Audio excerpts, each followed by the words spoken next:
Pagdating ng dalawang kabataang ito sa Barangay 634 sa Maynila, mag-aalas 9 ng gabi noong December 19, may bitbit silang boga na agad nilang sineta para paputukin. Inalog-alog ng isang bata ang boga, saka pinasa sa kasama at pinaputok.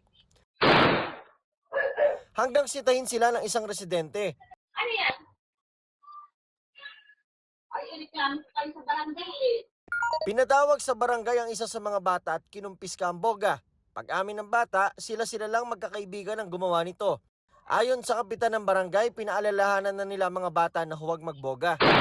At kung magpapaputok man daw, as much as possible po doon lang po talaga yung mga open area, yung wala pong mga bahay tsaka wala masyadong mga fire hazard.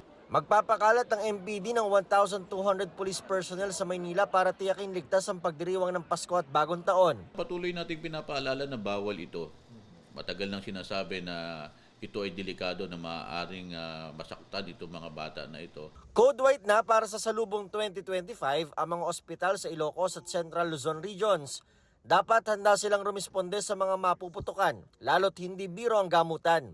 Ang mga doktor sa East Avenue Medical Center ipinakita gamit ang mga paa ng manok kung paano putulin at tahiin ang daliring naputukan.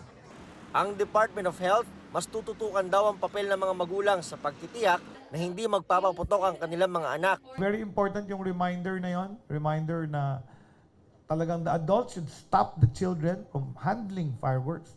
Number 2, yung namumulot ng paputok. Bawal magpaputok ang nakainom.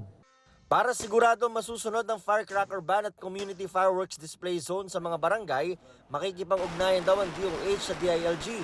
Ang usok mula sa mga paputok, masama rin sa kapaligiran at kalusugan. Kaya muling panawagan ng mga otoridad, hanggat maaari torotot at ibang pampaingay na lang ang gamitin. Para sa GMA Integrated News, Nico Wahe, nakatutok 24 oras.